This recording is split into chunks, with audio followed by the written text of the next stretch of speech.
Welcome to Feminine Generation. Today is January 4th, 2018, and this is our New Year's pilot episode. Come gather, everyone. Together, we're learning how to be who we really are. I'm Minda Aguhab. I believe love and good connections heal. So I'm developing Vitality, a mobile platform that brings everyone together for peak health. I also run Love Performs, the YouTube channel hosting this content. My name is Cosette Leary, and my work is to close the gap between socioeconomic communities and classes by forming a bridge that allows us to foster community and a sense of genuine inclusion and knowing that we are the sum of us. We are us. I am Rachel Rosen, and I'm the founder of Spark Community and Spark Leadership. It's my honor to be here to coach, to lead, and to educate, and also to learn from you all. So thank you. We've been talking about creating new habits with Rachel based on our core focus, our values. Rachel, why don't you tell us more about what we've been doing?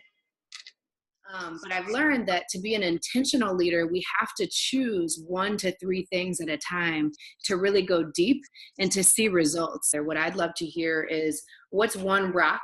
We don't use the terminology of goals because rocks are something that are movable, and we're moving up a mountain. We're trying to get to the top of a mountain. And so each week we're going to move our big rocks up and make progress. And so I'd love to hear from you all. What are 1 to 3 rocks that you made progress on this week? And how does it feel?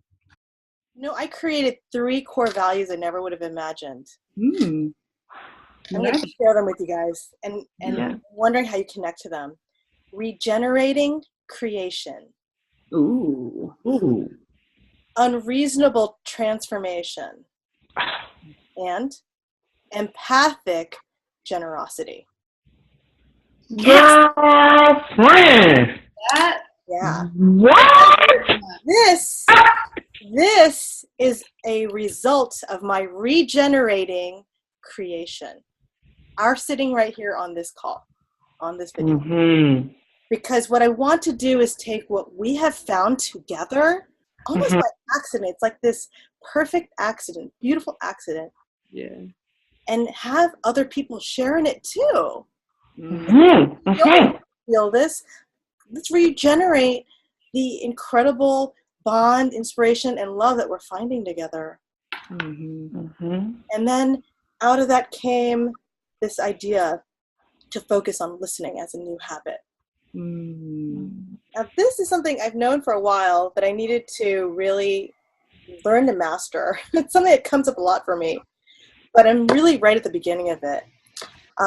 So I am finding that with the work I'm doing, I really need to stretch my boundaries and really listen to people in a way that I haven't before, because there's so many different people I'm serving, and that can scare me.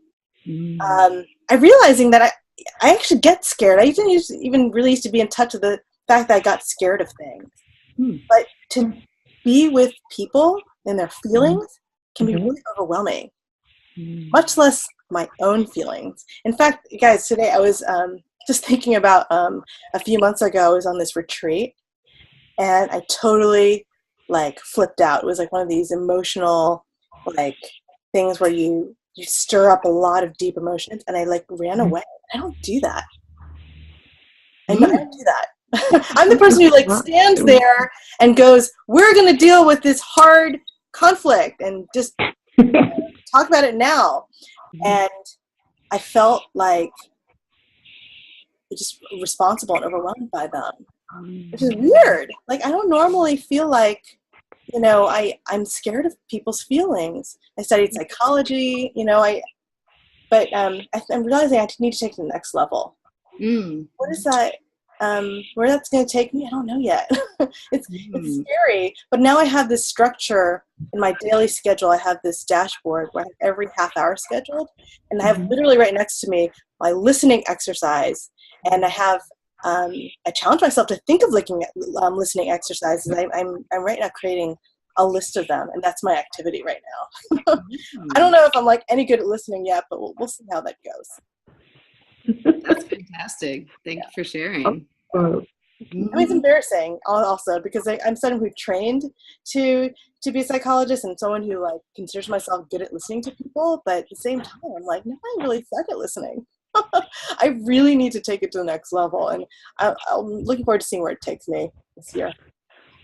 I appreciate your self-awareness so much. And I feel like just that level of heightened kind of understanding of what was at play is such a sign of growth and progress, right? Like we can't actually shift what we're not aware of. And so the fact that you're so self-aware, Minda, is incredible. And I see a lot of potential, especially as you think about context changes us, and you're the queen of breakdown to breakthrough, so this is a moment of breakdown, but you're going to break through because you have awareness and intentionality. So right on. Thanks for sharing.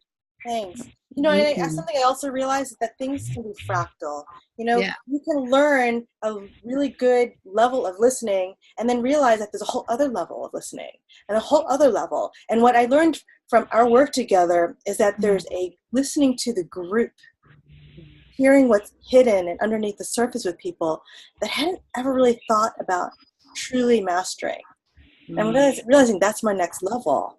If I can really listen to people and listen what's underneath the surface and be able to be bold with people and address it, that's going to take everything I do to the next level. So I'm looking forward to that. Thank you for helping me see that. Right on. Thank you for sharing. Wow. Active listener. Right. That's right. That's awesome. My rock that we're talking about this week that I was able to utilize and move my rock around was actually fostered on building that community by really kind of stretching myself and reaching out to someone who was totally different, of a different social class than I am, and talk to this person about who they were. And Minda, like you said, active listening, really taking the time to listen to this person. I think I had mentioned that in a posting that this individual has a podcast and wanted to have me on the podcast. And I got to thinking, I could really go out of my comfort zone and talk to this person about who they are and not have the focus so much on me. Just call them up and say, hey, how you doing? And yeah, I know we're going to do this podcast, but guess what? I'd really like to know about you. And I did that, and it brought community between me and him. And he was really taken aback. And he was like, you know what? People don't bother to ask me about me. And I had cracked a joke, because you guys know how jokingly I am. And I said, because a lot of people, they'll try and piggyback on my story, my story, because, I talk about poverty and stuff, and they'll be like, well, yeah, my great-grandfather came from Poland. He goes, wait, my great-grandfather did come from Poland. I said, oh, my God. And we started cracking up laughing. I said, okay, so I need a new joke, because your grandfather did come from Poland. So we had a good time. I'm working on fostering community, and really fostering it for what it is, and that is inclusion of everybody. Oh my gosh, I love how it all connects. It's so true. Like with community, you got to really be willing to sit and listen to them. And then you hear all these commonalities that you wouldn't have expected. Right? Like my team is all about, right now, they said that they came to work with me, and they're not right now getting even paid right now because I'm still raising money, right? Mm-hmm. They said they came because they wanted to work with a team. That was it. They just wanted to work with a team. And I realized that the space that I'm creating right now is a way for them to feel like they belong to something, that they're doing good work. That's it. And all I have to do is just continue being that space for them. And I feel like I really love them. Like I feel so lucky to be working with these developers. They're like the most fun people in the world. And I'm like, how can I make this totally what we are about and sustainable, and that being like the new normal? Thank you. Thank you for saying that. That is so amazing. And thank you for sharing that story. one of the things that the individual that I was talking to, he made a really good comment to me. He said, my goodness, there is so much that we can learn from each other, but no one's ever really taking the time to get to know us beyond our titles. He's like, when you ask people, so what is it that you do? And they'll say, well, I'm a writer, I'm an engineer, and we automatically just by default go to our own ideas of what a writer is or what an engineer, does and all this. And so we don't really get deep into them. We just stick with the titles and the labels of who people are. And the reason why he said that was because I told him, I said, I really like to get to know people. I like to know what your favorite color is. I like to know, do you like pizza? Do you like Chinese food? Are you more of pasta eater? Do you like roller skating, rollerblading? Do you like windsurfing? Do you like tearjerker movies? Or do you like scary movies? Or do you like them action-packed movies? Do you like comedy? Do you like to make yourself laugh in the mirror and hope somebody else is going to laugh at your joke? Do you cry at romantic movies? Who are you? And he said that was so much more than saying, well, I'm a writer or an engineer. That is dealing with the personality of the person. Right. And I told him, I said, that is dealing with bringing those personalities alive and fostering a community of people that normally don't get to meet each other. Right. For me, when I'm dealing with my impoverished community, it's really interesting crossing them over into middle-class America. They are nervous about approaching middle-class America. And then when I'm dealing with middle-class America, they are frightened of offending my low-income community. So there's this whole gap in between there where there's lots of good intentions on both sides, but nobody is putting the tablecloth on the table and bringing the potluck to them. So I'm so big on community. And yes, everything that we're saying connects with each other. And it's all about just fostering that feeling of us. We're an us. Yes. It's so important. Yes.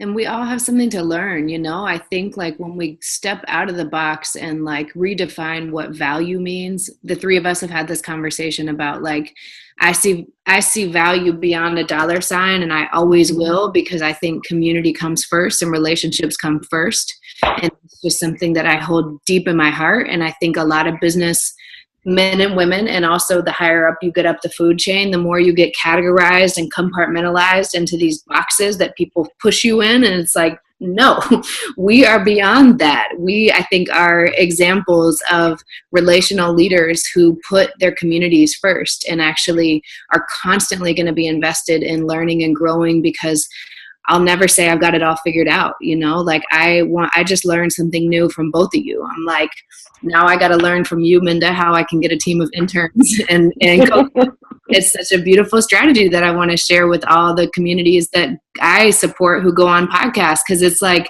that small gesture goes such a long way to express interest, to reach out. One of my mentors says, be a giver, be a go-giver, not a go-getter. Okay. Mantra, I ask anybody I meet, how can I support you? Right? What's something I can do to support you? And people are really taken aback. They're like, what do you mean? No strings attached. Are you sure? And I'm like, no, I genuinely want to know. If I don't want to tell you if my program's right for you, I don't want to be inauthentic when I share what I'm up to. It's just going to be real. If I say, how can I support you? Is there something that you need that I can support you with? And if not, awesome. Have a wonderful day. Right? Yeah, absolutely. Wow. Even the way we met was so amazing, like that, Rachel. I had no idea how much you were going to be bringing out of me. I had no idea how freaking organized I would become. Oh my goodness. I feel like I did 20 times with my week than I would normally do in a year. It was so amazing when you asked us what we got out of this week. I'm like, dude, it's not just one thing. It was 3 things every single day. There are 21 things I could have told you that I did. Yes. Wow. It makes me That so is happy because now think about all the lives you're impacting, right? Like I deeply believe that when we organize ourselves, when we organize our time, when we organize our schedules and actually listen to ourselves too, like not doing too much, but actually doing what we are, what is our spark, what we're most excited about and most passionate about, we're unstoppable. Unreasonable transformation. Yeah. that is bold. You know, would be That is unreasonable. bold. It's unreasonable for me to consider setting up a YouTube TV series when I have other things that I'm working on.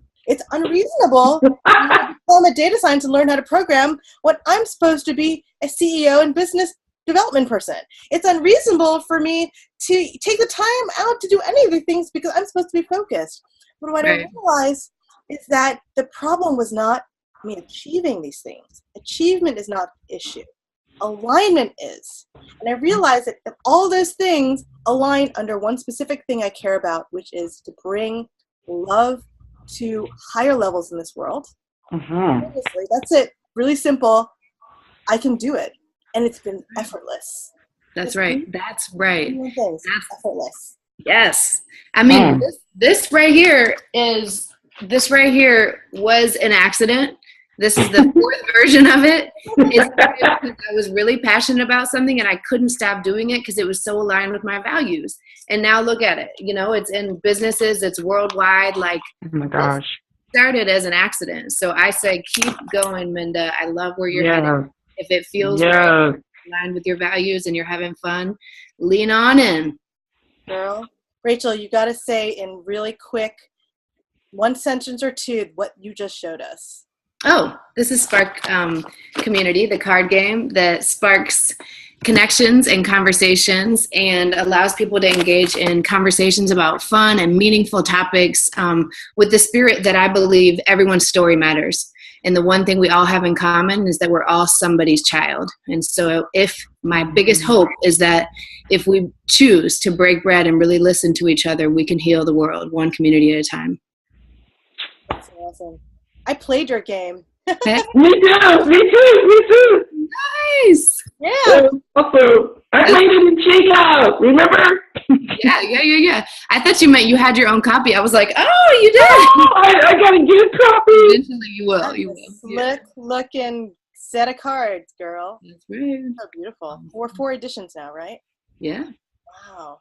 And then, so what we did is we sat around in Bolinas and we took these cards out and all these deep conversations came out of it. It was so bonding and so inspiring. I mean, just like this little deck of cards. It's like this little deck of inspiration. So brilliant. I thought. But you know what I'm really excited about is to see the next thing coming out of Coco. Tell us, what is this book? This huge thing they are doing. The one right now, From Welfare to the White House.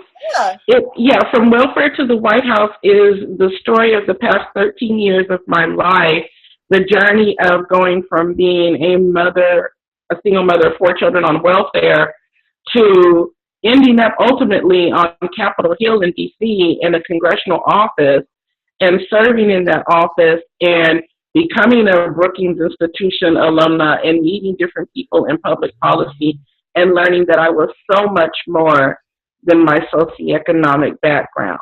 And it's just a story of hope and happiness and encouraging people to really reach for their dreams no matter where they're standing.